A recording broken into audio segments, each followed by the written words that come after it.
Okay guys, so today I'm going to be doing a level design analysis of a popular mod, Mission Improbable.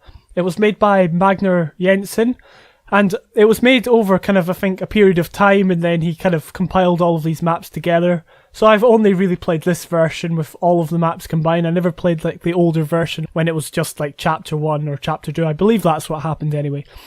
So, as I said, I'm going to be doing an analysis of them, just going through some of the gameplay elements and outlining some of the things that you can use in your map. So this is really aimed at people who maybe are unfamiliar with the style of Half-Life 2 mapping and how it was all done in Half-Life 2. I guess if you're experienced, you'll know all this stuff already. So really, I'm just going to be like pointing stuff out. Okay, so immediately off the bat, we're kind of getting an overview of what the map or the level looks like. So we had, as you saw there, the three kind of areas. The one to the left with the broken bridge, the middle section which is right above us, and the lighthouse point. And that was just kind of giving us an overview so we could look, and it was foreshadowing. And it's a technique used elsewhere, and you'll be able to see it about the place. So I'm kind of going to speed through this, not as quickly as I can, but so that it doesn't drag on, because this video is all about the gameplay and not my ability to run through levels. So notice how it doesn't drop you into the action immediately. I find a lot of mods do that. There's nothing wrong with that. In fact, starting off your mod with kind of a loud earthquake and having lots of loud sirens around is actually a really good thing, and it really gets the player engaged. But this is also good. It kind of, I'll tell you what it reminds me of. It reminds me of Dear Esther, which I really like in terms of, like the setting of it, and because I believe it's set on like a Hebridean island. Anyway, there's a bit of visual, a visual instance up here with the, I don't know what this thing, the head crab shell rocket. Kind of, obviously when you were down there, it kind of shows you that there's going to be these guys in the ground, and they're going to be trying to take control of you, as that's what head crabs do. So up here we can see the bridge. We can see the we'll call it point number 3 over there. We'll get to that in a bit.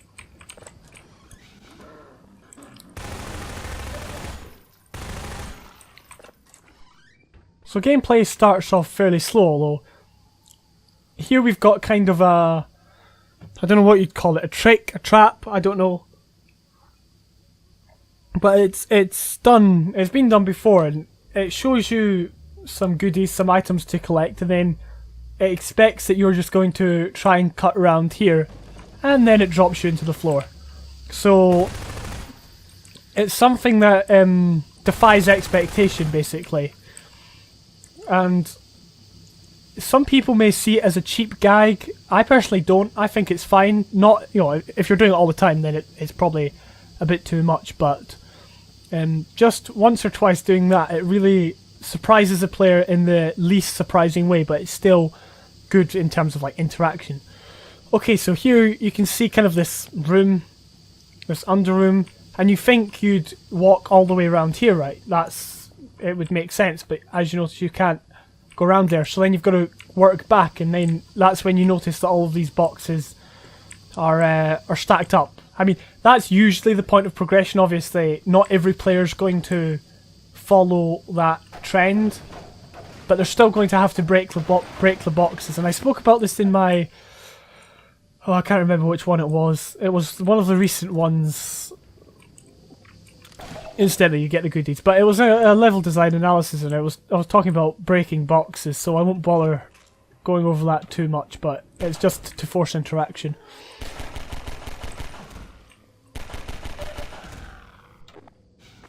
Alright, so throughout the duration of this map, you can constantly see in front of you. As I said, we came in from the boat here. We could see this zone, and that zone over there, and you can come down here, and it's more or less clear that you can't jump that. I mean, I'm sure people do try it, but we cannot progress. It's impossible to move forward. So, moving on, we now come to a puzzle to solve, which is one of these slightly more complicated ones, which is really good. If I can move this box out the way. But yeah, we've got a staircase with electricity blocking it.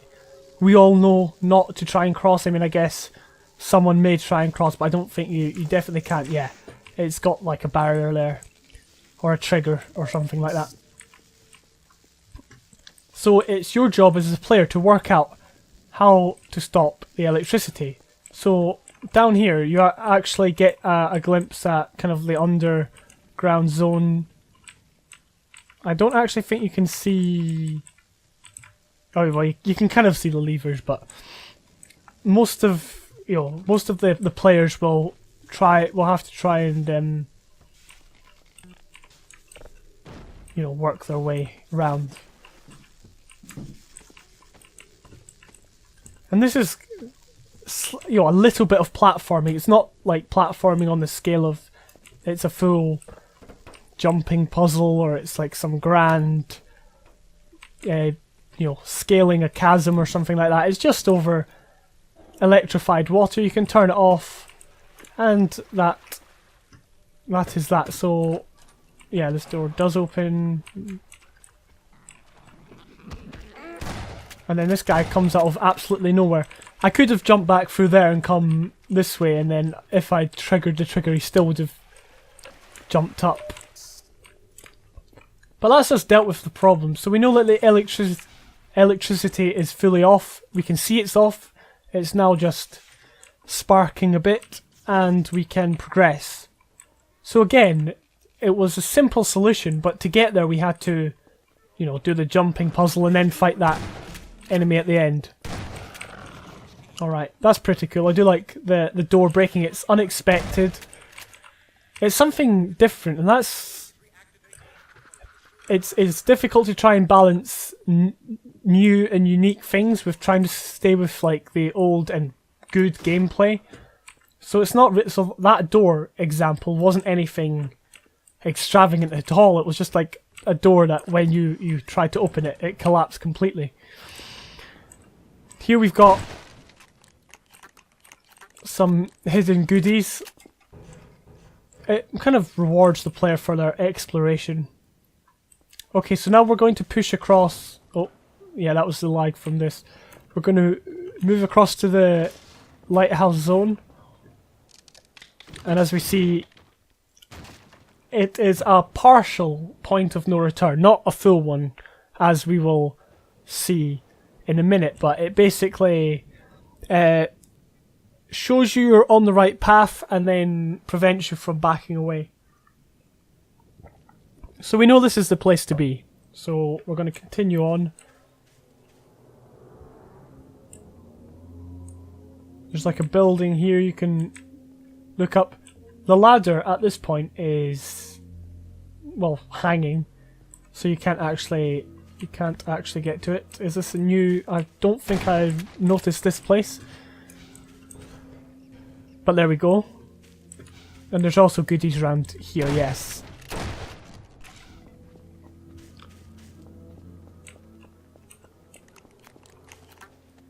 So at the moment, combat has been slow-paced, nothing too difficult. That's all about to change in a bit. Was this, did I just see something?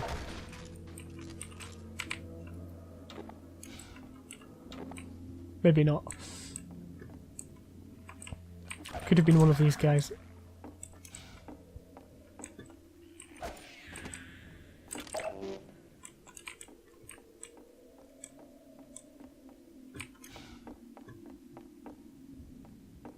Okay, so we've got a bit of downtime here.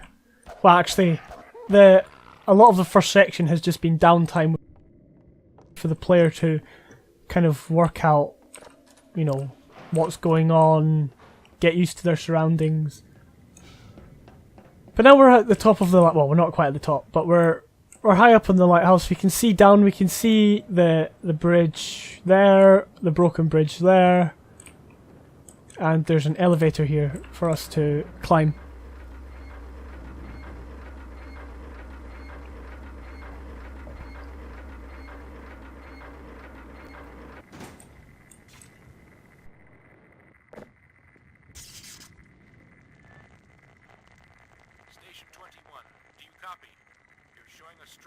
So this is us. We've done the task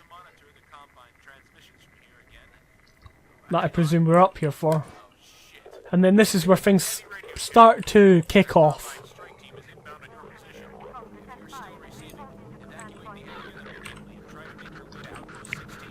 So the fighting really kind of ramps up from here.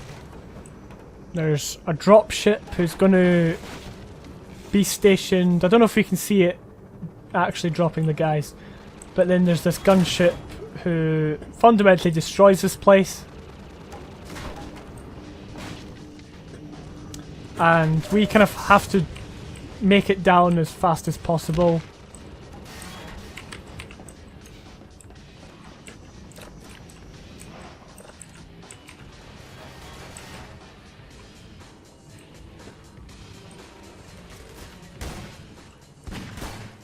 Now, I wouldn't have started off with a shotgun soldier. I mean, I guess if it's intended to be fairly close range, then that makes sense. But I would have built up more to the shotgun soldier. But there was nothing wrong with it as such per se.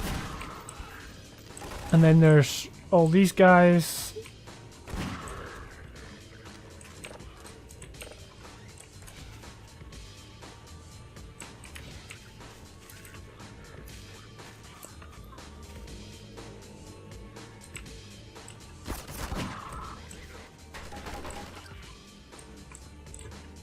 Like, for instance, up here you can see that there is a... Okay, there's not. I thought there was a guy up there. Well, there is. Yeah, you can see that, you know, he's a fairly good distance away. Alright,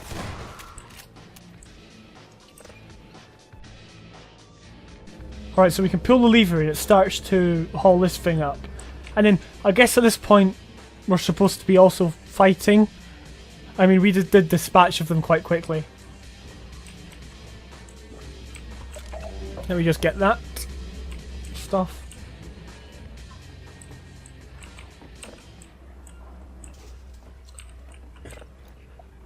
And this is another good technique that we're going to see. When the player is in a very vulnerable position, send you know, enemies.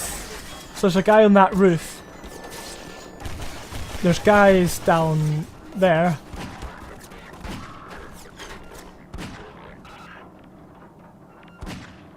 Oh, that guy's... Okay, I kept missing that guy. But yeah, because we can't get to them, they can't get to us. We're in a fairly vulnerable position because we're like hanging over like a deep drop and on a moving thing, and then there's manhack. So it's creating tension by doing that. Alright, so now at this point, the player might be wondering, you know, where to go, what to do. So if you start making your way back through the house, you will meet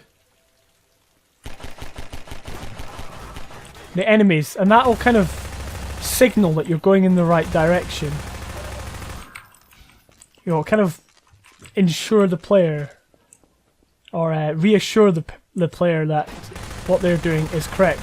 I also like it how they've got like these, you know, pans hanging that you can shoot.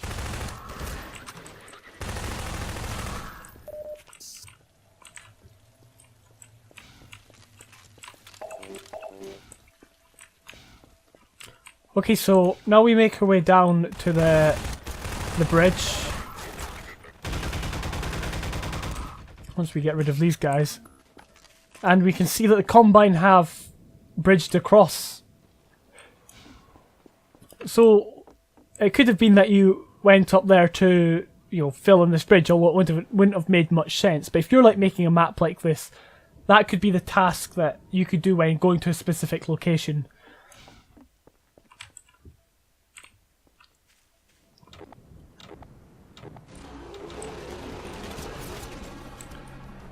Okay, so now we've got a Gunship Fight.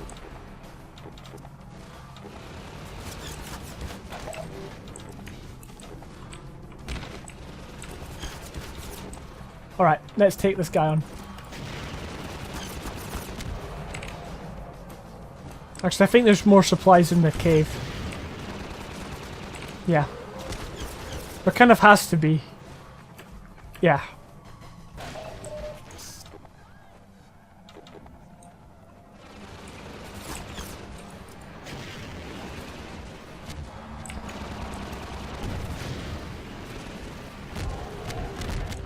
Alright, there we go.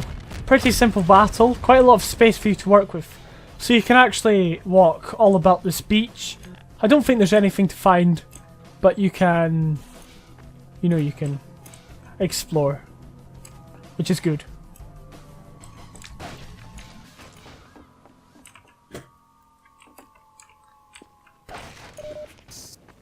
Actually, there's quite a bit to find here. Yeah, there's more rockets and whatnot. I don't know why I'm getting all the crates. I probably don't need them.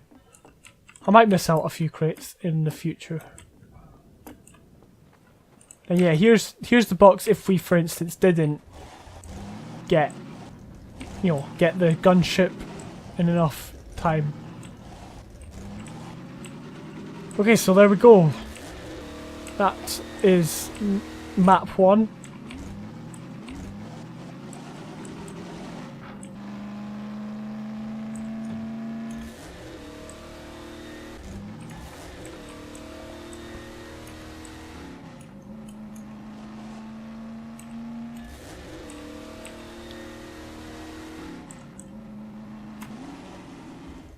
Alright, so this is kind of an intermission map. I believe it's actually called Intermission. And it's a very simple premise. The gates are closed, we cannot get the car through, we have to go and open the gates. And it is one of the most simplistic maps.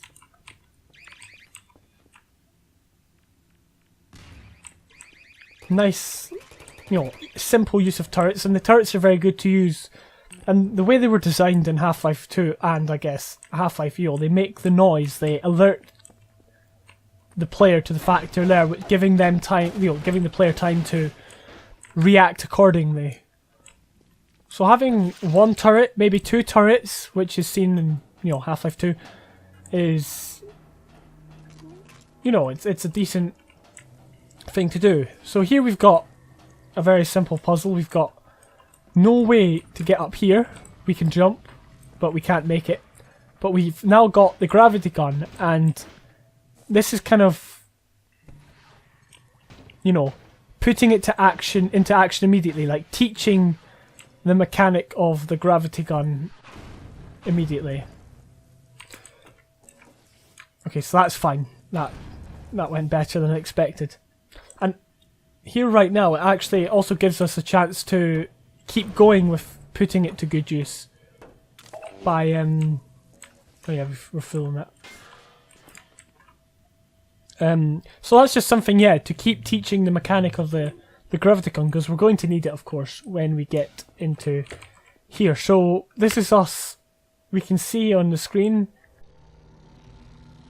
Actually, I didn't notice the G-man there last time. And then we can start going. And obviously it gives you the instructions. What's even more smarter is it gives us an enemy that can be punted with the gravity gun. It gave us the antlines, you know, and it gives us more chance to use it, basically. It's not like you get given the gravity gun but then you continue using the crowbar. It really does enforce the use of it, which, you know, I personally love. So now this is, I think, the second part. We can See, it's very overgrown.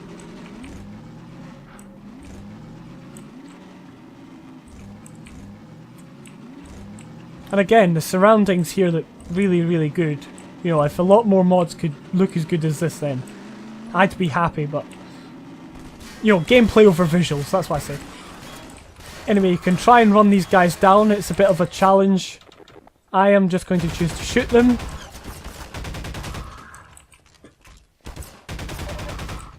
I don't think we need the car again, if I can remember correctly. Was there another guy? Did we take him out? Well, that's irrelevant. You can actually read up here, it says, never ever pull this lever. Which is quite comical, I guess. And we'll get to that stage, like, in a minute.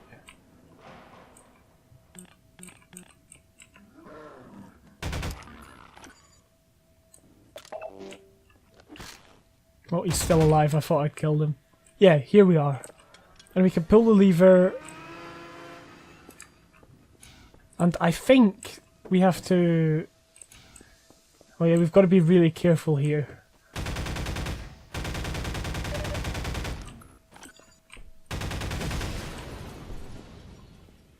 Yeah, like that.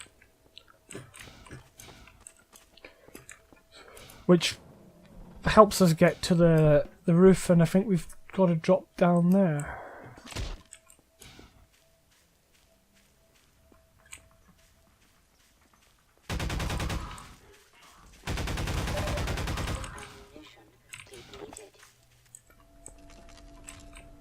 And then this leads us to like a car workshop type area.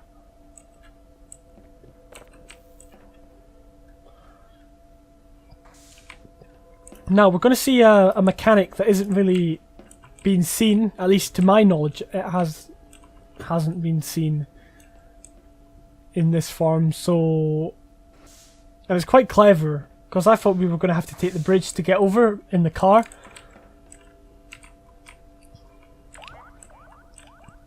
So you get this noise and then you get the person saying investigate, so it's pretty simple, you know, what you have to do. And then this is really clever. I actually enjoyed the way this was done because it like fires you across.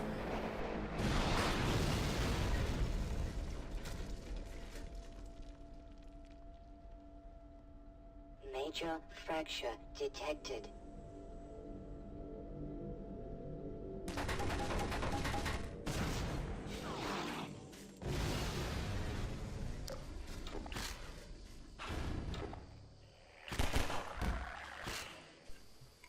Now, this is kind of a head crab heavy section.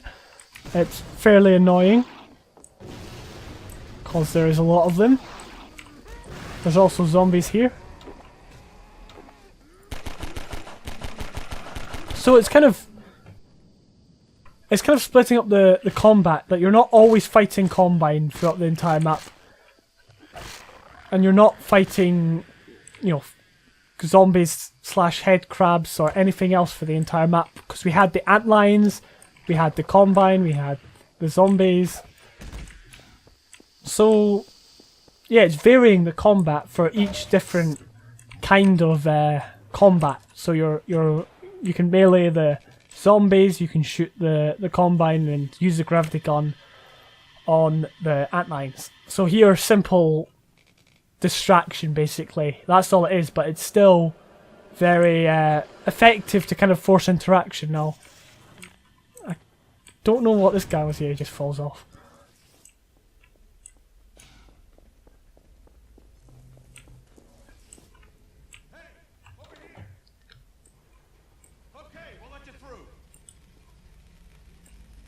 Now, I actually quite like the way this is set up, because it's not like you could just run through it.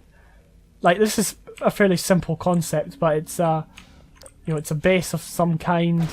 There's people sitting, you know, rebels sitting down, and you've kind of got to work your way through it like a maze. I mean, the same thing was done in, I don't know, I'll pick an example, like Fallout 4, you know, I think, what's the DLC called? Far Harbor. you know, you go to like the Children of Atom, and their base isn't the easiest place to navigate. You've actually got to think about where you're going, and you know, you've got to actually search about, have a look. You can find this guy will actually be back here. So it was really well set up. And then we have to go and meet the boss who's here. Dr. Freeman, welcome to our outpost. Please follow me. I have a proposition for you.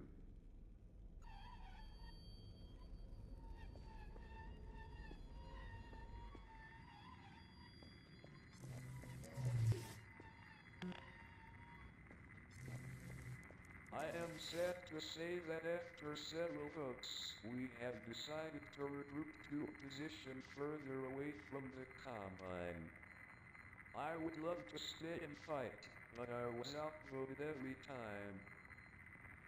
Not only a fierce warrior, I am also a master strategist. There is a Combine train depot close by. If someone were to infiltrate it and cause a distraction, the rest could slip away. I have presented this plan to my squad, but they are not ecstatic. Even worse, I cannot go myself, since the only way into the exit tunnels is a ladder, my only weakness. So, you have a great opportunity, Doctor. With your legs, you can climb that ladder and help us all out.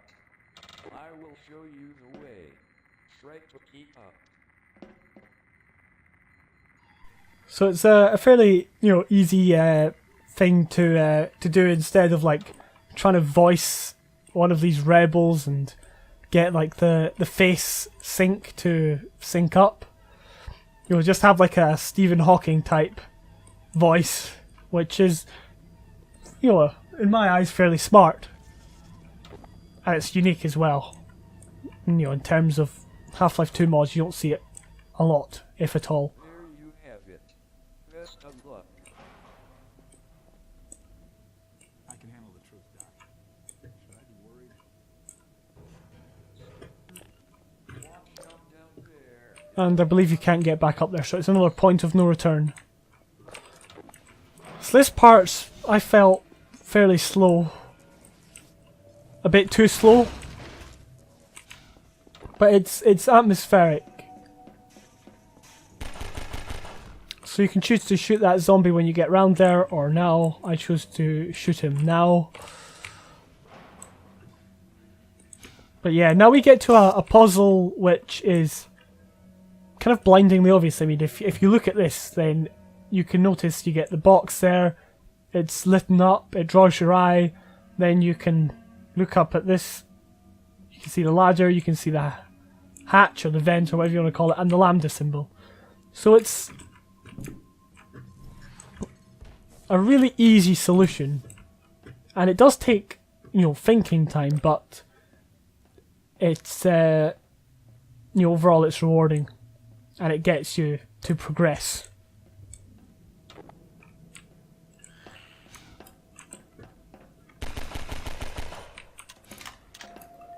Now this one was interesting, this puzzle, because I was doing this, I remember, the first time, because the red doesn't really, you know, you don't know what it means, you don't know what that red means, you don't know what that red means.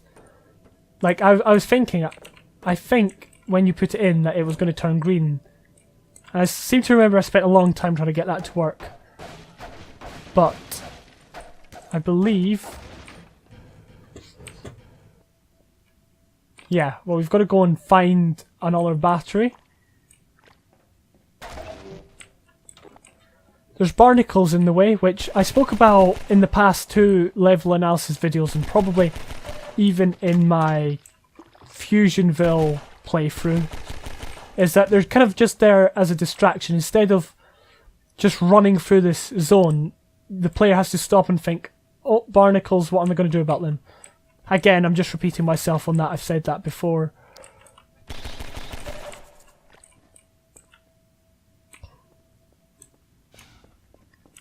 And then we find this battery, and it all makes sense. Oh, that didn't go as well. Oh yeah, I remember this. Great, yeah. I forgot about that guy.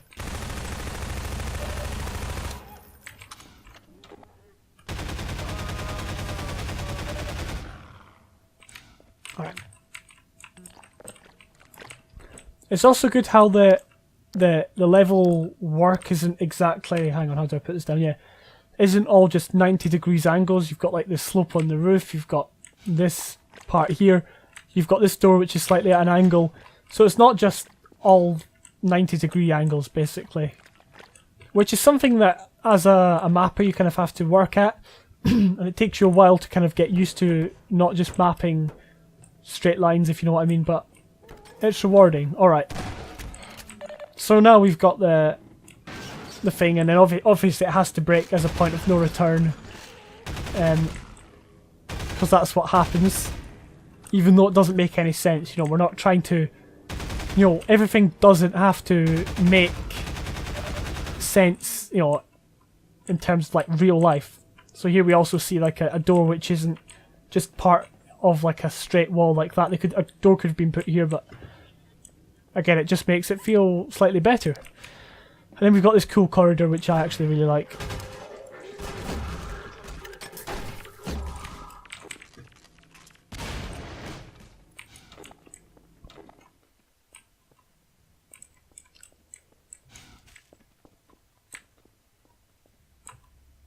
Ah yes, I remember this part. This part's a nightmare. This part was, like, I remember, fairly difficult. Yeah, it's got a sniper.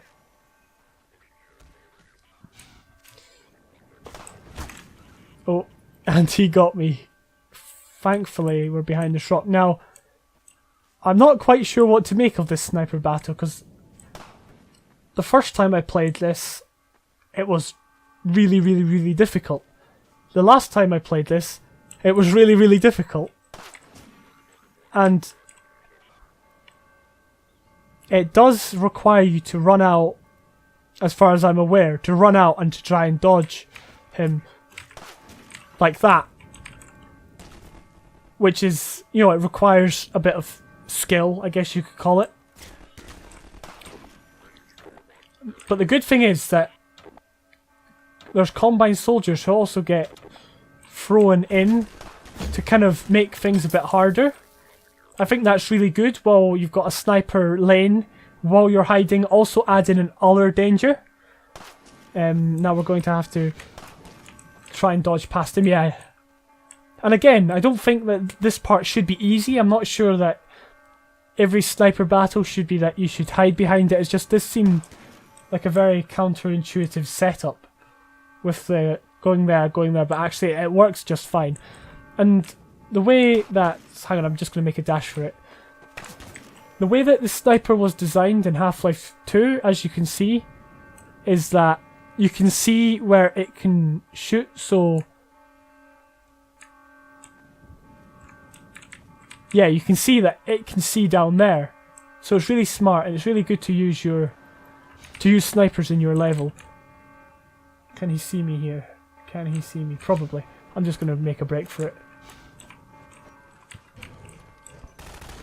But yeah, having a section like that where there's slow, you know, it requires slow movement because of the combined sniper, but then you're also under pressure from, you know, like the combined soldier who was standing here, is a really, you know, good thing to put in your map. It's really enjoyable for most.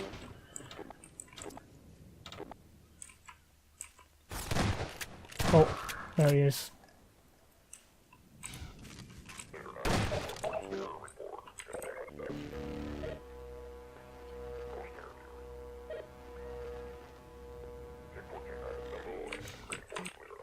Right.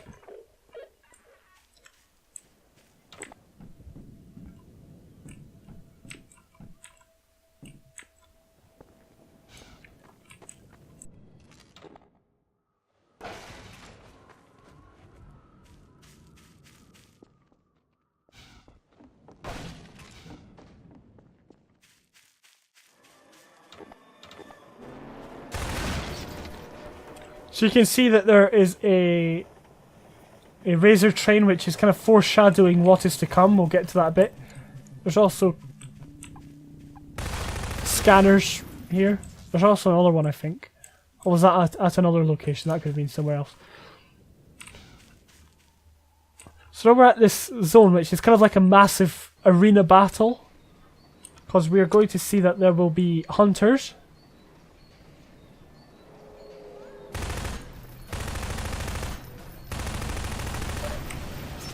Yeah, here they are.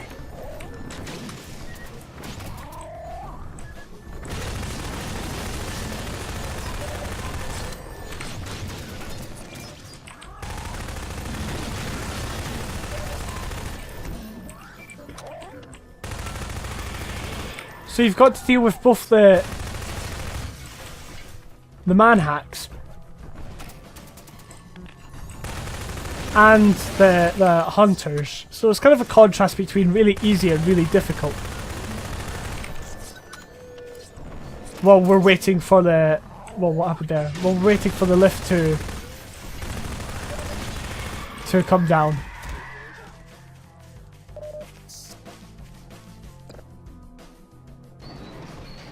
So again, it wasn't a difficult battle, but then at the same time you still had the hunter and the man hacks as well, which is quite a logical combination, because the man hacks are like the foot soldiers and the hunters are like the main tanks. I know it's something that can be experimented with.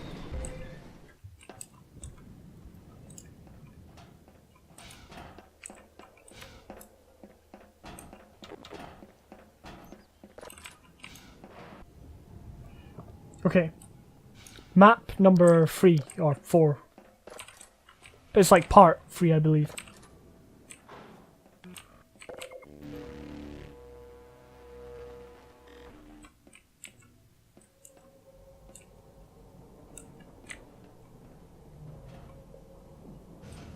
So again, this is a visual thing.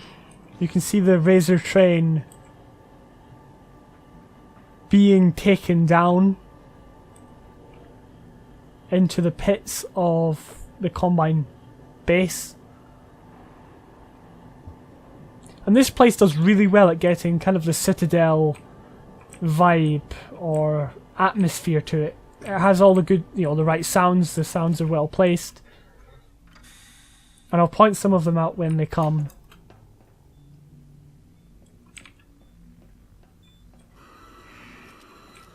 He's going to take my photo.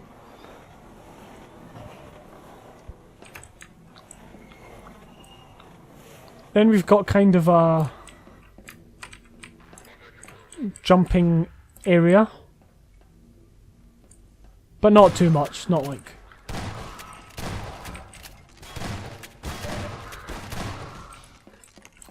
I'll just quickly take out these guys.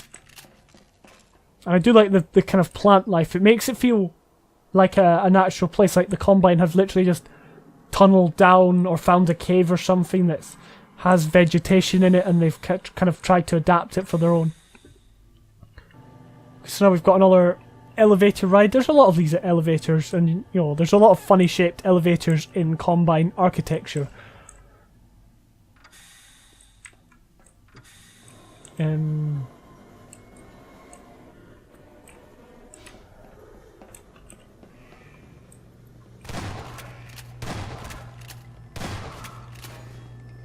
I don't think that battle was particularly exciting. I also don't like the fact that these soldiers are just running towards you across this from the one area. A better way to approach that battle would have not to had like... I mean, these gates are great because the player can't pass through them, but the Combine can. But to have this kind of a distance off so that the player can't access it, so they can run out onto like a balcony and the player can shoot them, but still kind of be in danger. And then these guys, just the fact that they were running at you, again, hold them back.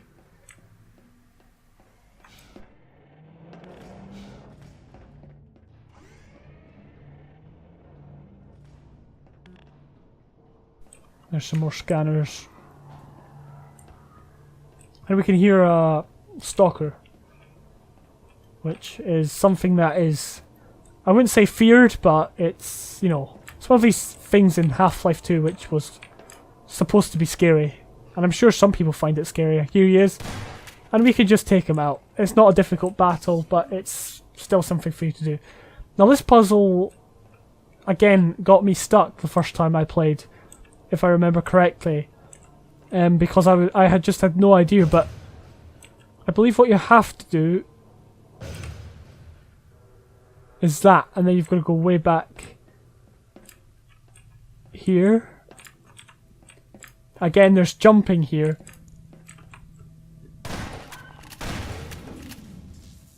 You know, instead of just like a walkway, it just makes the player think. And then adding in a scanner there also made the player think about what was going on. Because it's a scanner, it's like the least harmful thing in the game, yet as the player you still think, how do I, I need to deal with this guy, otherwise he's going to completely blind me.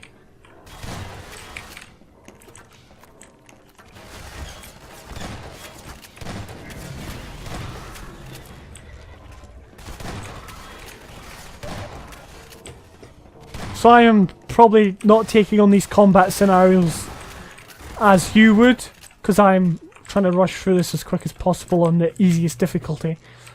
But, you know, in that scenario, you've got all these places to go. Even then, they ran into here. I had to go and find them. It wasn't simply me running towards them for the most part.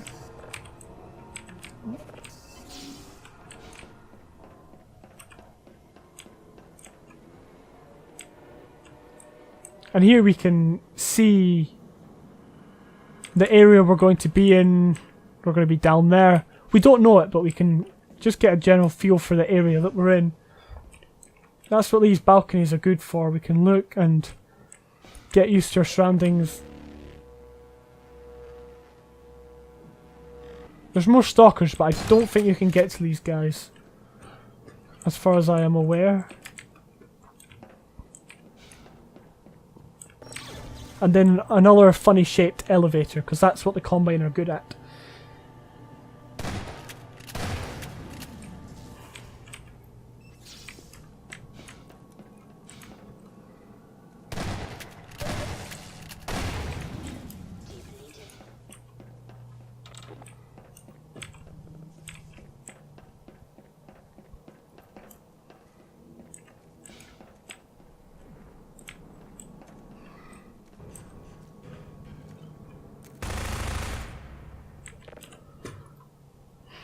Alright, so we've pushed this button and then we can clearly see its effect. So we can clearly see what it's doing, what it's trying to achieve. Now this is one of the smartest things I've possibly seen in a mod. Or the smartest story premise. Actually, I'll deal with these guys first.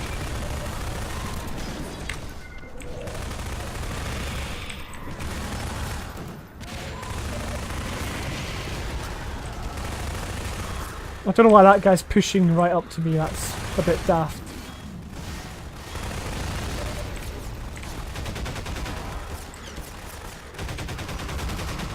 Probably because I'm pushing up to them. That's why you shouldn't really allow players to push right up to the Combine, because then it just gets messy in a free-for-all. But I'm sure if I'd waited up there, then it would have been... definitely would have been much better. Anyway, so... back to what I was talking about, the story premise. We've now fired these head crab shells to destroy the Combine base.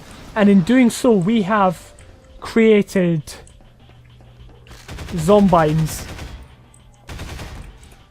Because we used their own kind of weapon against them, and that created the Zombine soldiers. And yeah.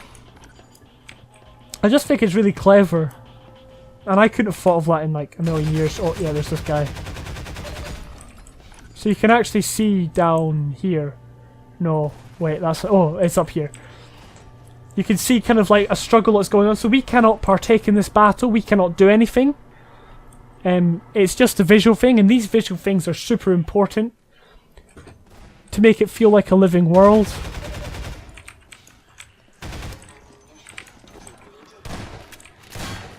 Oh, missed him completely. Yeah, to make it feel like a living world, you've got to have like Zombine soldiers versus the Combine. See, that guy won against them. Or, yeah.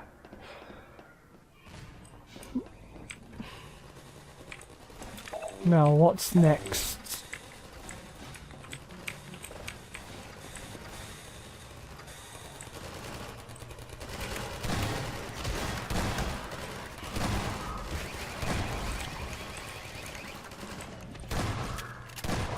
Now, in all honesty, I could have remained up there, and it would have been absolutely fine.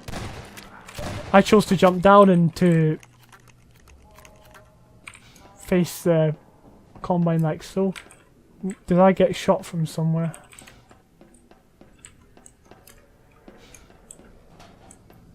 I don't know, but we have to work our way... Oh.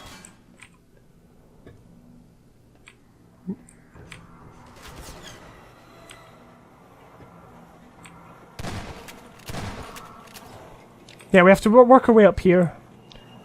And I think, from memory, we have to jump up here. And again, this is one of these double jumping things where you've got to watch out for these things. I don't think they do that much damage, actually. I'll just... Yeah, they barely do any. You've got to watch out for them. But you've also got to do the jumping. The jumping, yeah. So instead of just having a jumping puzzle or these things killing you, you combine them together, basically. And I think we've got to go up here. So, and that's the same concept as combining the snipers with the other Combine soldiers. The Combine snipers and the Combine soldiers. So you're multiplying the tension and the amount of damage that can be done if you mess up. So it really requires the player to think if there's two dangers, but making sure that the two dangers can't, like, you know, completely wreck you unfairly, if you know what I mean. Making sure they're managed correctly. As the mapper, you have to ensure that the player can think about it and all that. Right. Now we've got to the point where we can see that bird. Try and shoot him, he flies away.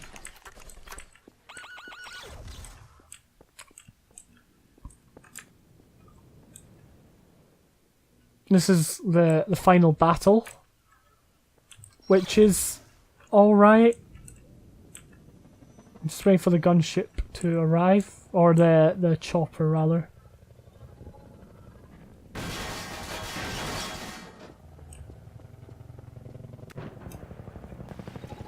So instead of immediately giving you rockets, incidentally, I don't think in this scenario the rockets do anything. I'll just check, actually.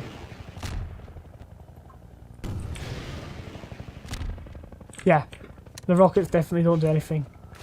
So instead of just like getting you into the battle, it actually encourages the player to run away. In fact, the player has to run away into this, goodness knows what it is, and work their way around. So obviously that ladder wasn't directly in front of us. We had to kind of search about for it.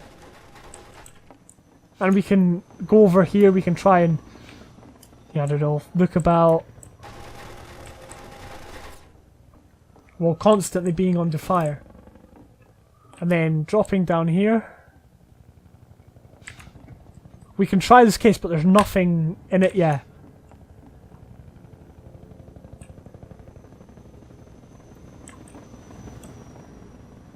And then, obviously, if we can't get out there, we've got to wait. We see that rocket. Or those rockets coming from over there. I'm not sure about letting or not letting the player complete that final battle. That felt like the player should have been the one to take down that chopper. But here he is, it's Stephen Hawking again. No time for small talk. Let me help you out. And that is the mod, basically.